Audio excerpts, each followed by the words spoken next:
Bismillahirrahmanirrahim. Sahabat yang dimuliakan oleh Allah Subhanahu wa taala, ada pembahasan yang cukup penting yang pada pembahasan ini, yaitu adalah hati-hati terhadap amalan yang kemudian nanti tertolak atau ditolak oleh Allah Subhanahu wa taala.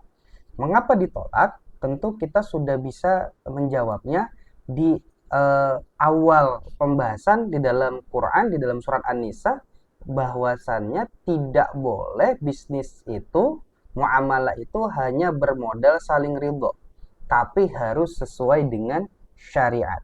Nah, kita lihat dulu dalilnya mana.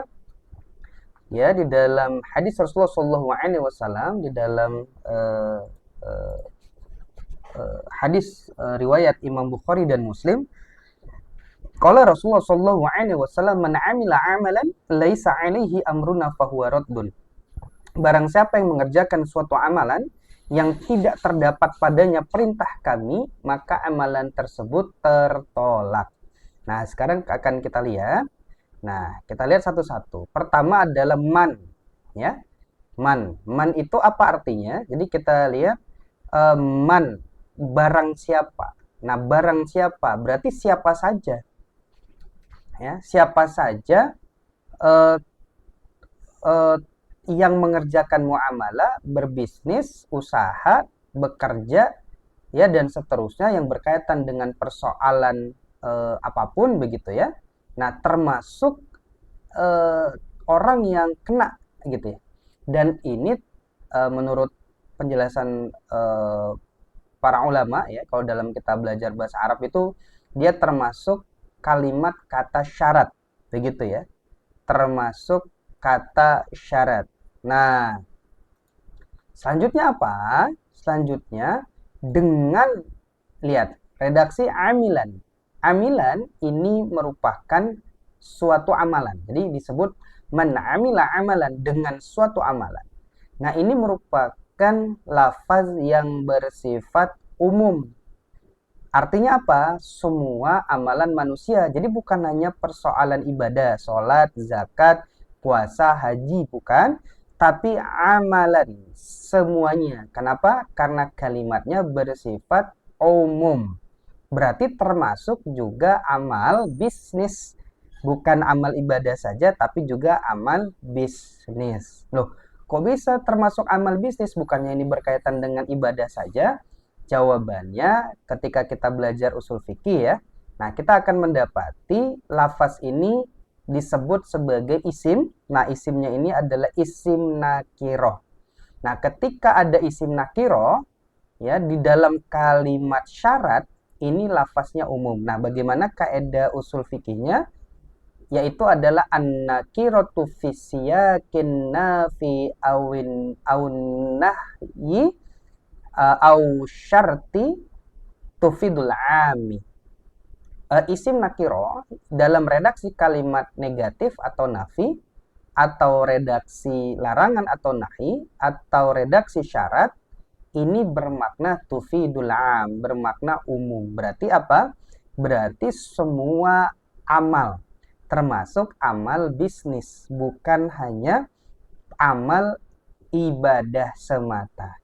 Nah, sahabat yang dimuliakan Allah Subhanahu wa taala, inilah yang disebut sebagai amilan. Ya, berarti semua amal termasuk muamalah dan bisnis. Amruna yaitu adalah perintahku, ya, jalanku, ya, syariat yang dibawa oleh Rasulullah Shallallahu Alaihi Wasallam. Berarti apa? Berarti siapapun yang bermuamalah, kalau dalam konteksnya muamalah, kemudian tidak sesuai dengan syariat baginda Nabi Shallallahu Alaihi Wasallam, maka apa konsekuensinya? Zong. Konsekuensinya tertolak atau zong, tidak ada pahalanya. Nauzubillahi min dzalik.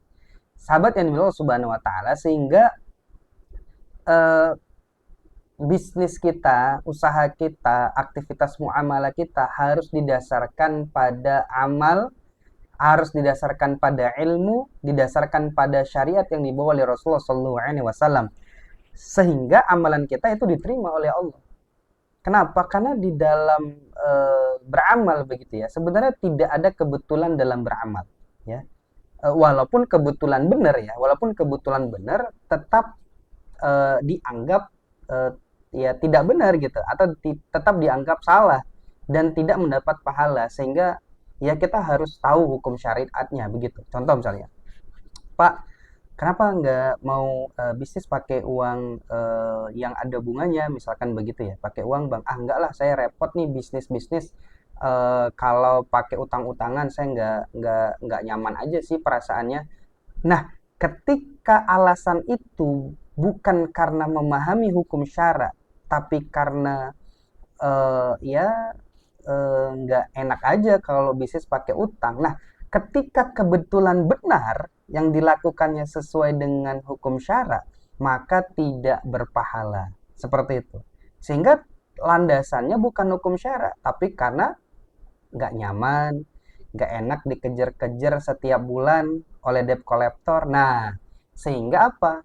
Ketika amalan itu tidak sesuai dengan syariat, maka tidak ada pahalanya atau sia-sia. Nah, oleh karena itu, sahabat yang dimuliakan Allah Subhanahu wa taala, inilah mengapa pentingnya kita belajar fikih muamalah agar kita memahami status hukum dalam setiap bisnis yang kita laksanakan agar semuanya berpahala. Kenapa? Karena kita ingin menjadikan bisnis kita menjadi wasilah agar kita masuk ke dalam surganya Allah Subhanahu wa taala. Jadi, pentingnya belajar fikih muamalah, mengetahui hukum syariat dalam setiap bisnis proses kita agar Allah ridho kepada kita. Wallahu a'lam bishawab.